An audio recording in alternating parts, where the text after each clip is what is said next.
Hi, I'm Brandy Vaughn, and for those of you who don't know me, I have been an activist speaking out against SB 277 here in California. Wow, what happened to our rights? Yeah. How did I sit back and let this happen? Yeah. This is a very slippery slope.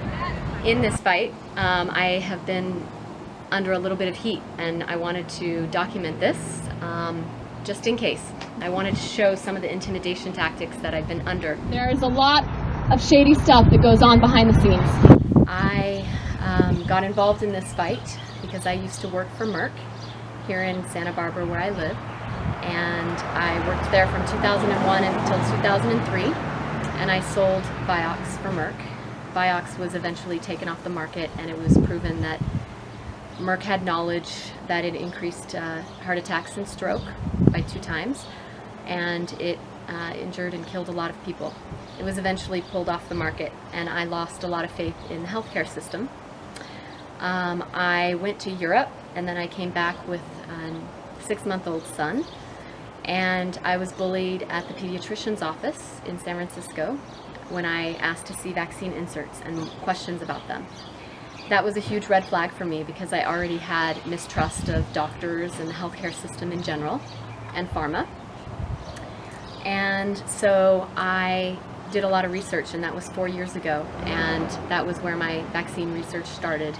And I realized that they were not very safe, actually, and not very effective, and I chose not to vaccinate my son.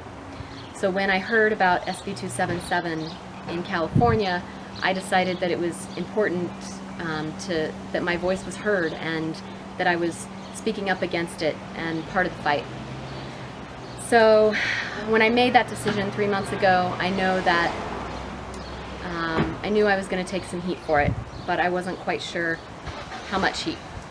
And so I'm making this video today to describe the intimidation tactics that have been used against me to try and silence me.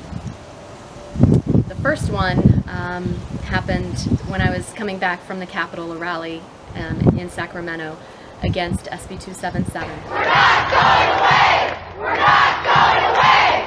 We're not going away! We're not going away! And I came home with a friend to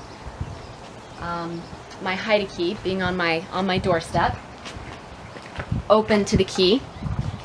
And the story behind this was a year ago when I bought my house, I hid that deep in the bushes, and 6 months ago I had looked for it because I thought, well, it's probably not a good idea to have a key to my house right outside my door. I couldn't find it, but when I came back from Sacramento that one time, it was about 2 months ago, that the key was on my doorstep, open to the key. That day I had my locks changed, and I called an alarm service, and I installed a $3,000 alarm system 2 days later. So what happened apparently is someone opened the door, the front door, went through the front door, picked the lock, and my alarm went off, and they immediately disarmed it with the master code, which nobody had but me. I made sure nobody else had that code, and they disarmed it at the panel with that code. Panels inside.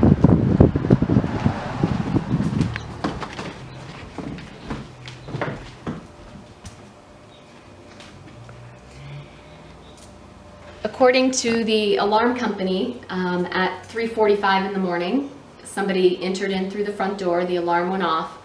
They disabled the alarm by putting in the master code right away into the panel. And then at 3:46 in the morning, my hallway monitor sensor went off. So someone went down the hall. And then at 3:48, someone opened my dining room window and then closed it right away. And then if you notice, the dining room window actually faces out towards the backyard, which is much more private than the front door, which they used to enter that time. And then they went over to the keypad, entered the code again, and then left through the front door at 3:49.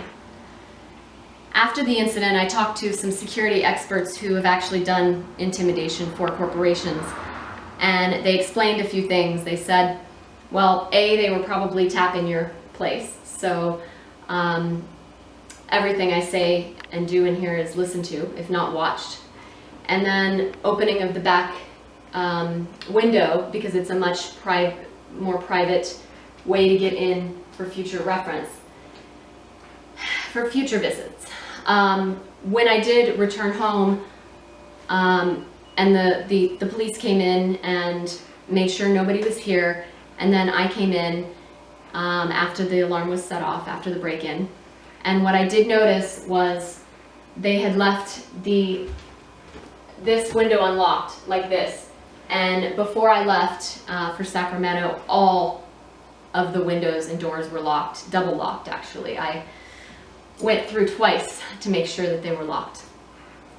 So after that happened, I didn't really feel comfortable sleeping in my house again, because of course they could come in and disarm my alarm whenever they wanted. There wasn't really another way to secure the system. I changed the code, but again, who knows how they got the code in the first place. The security expert is pretty convinced that the house is tapped, my phone is being listened to, my conversation, my text messages, and then my computer, both of my computers as well.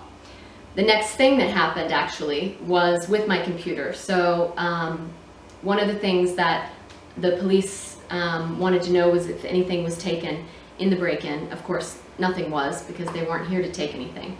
I did have a computer here in a hiding spot, and when the police were here, I did actually come and look to make sure the computer was still here, and it's here above the microwave is its hiding spot. It's not a place anyone would know to look for the computer, and it's not, you know, especially in being here in only 4 minutes. 2 days later, after that happened, after the break-in happened, I walked into my place to move some stuff out, and the computer was taken from its hiding place and put in the middle of the floor. And so I came back home to pick up some stuff. I wasn't staying here any longer. And that message was there, which was obviously very scary, because clearly somebody had been listening in, if not watching, as to where the computer was.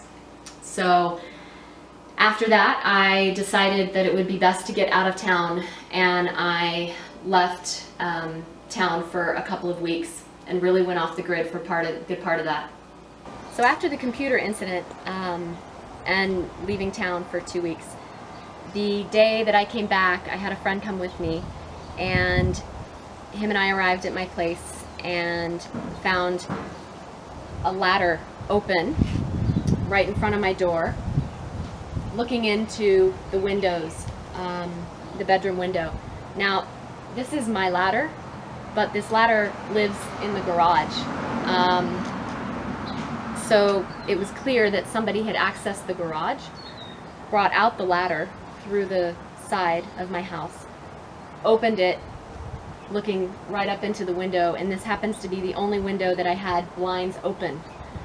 So that was quite a message. The security experts said, wow, what a better message than to say we're watching you. And this actually happened the day that I came back into town, so they clearly knew that, well, it happened the night before. They clearly knew when I was coming back. The neighbor who was feeding my dogs came over after half an hour after we found the ladder, and she asked, so what's with the ladder? And I said, I don't know. I mean, I didn't put it there. And she said, well, it wasn't there yesterday. So it means that it happened the night before I came back into town after 2 weeks. So clearly they are watching. The next incident was just 2 days later, and that's in the garage. This Buddha was on the floor. Normally the Buddha is pretty heavy.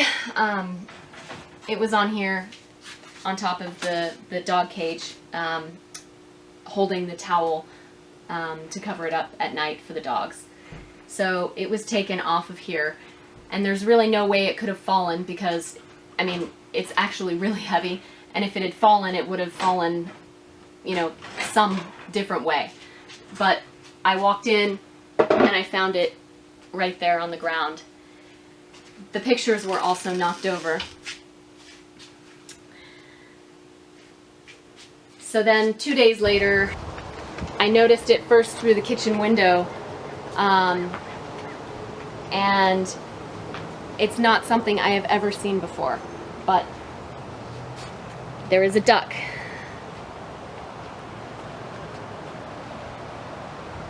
On my table. And when I talked to the security experts, I said, I don't understand the duck. And then it came to me that I had been on my phone having a lot of conversations about people asking me, you know, are you staying at your house? What are you going to do? And I used the term repeatedly, well, I'm not staying at my house. I feel like a sitting duck because they can get in at any time. And, you know, I'm a sitting duck. And so that was actually quite disturbing to come home to. Now I have a duck. I have never seen it before. It's not mine. Nobody else is having access that would bring a duck. It's a clear message that, again, they are watching me. And the intimidation is quite, you know, intimidating. And it's quite scary. So after all of these intimidation tactics, it's very hard to feel safe and secure, but I am not gonna go away.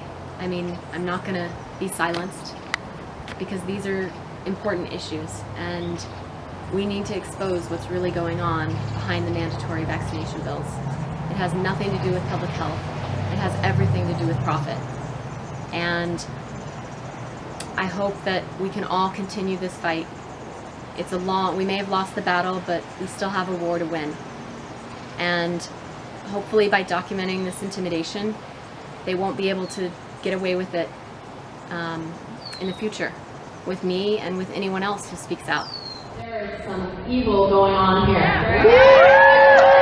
We need to fight it.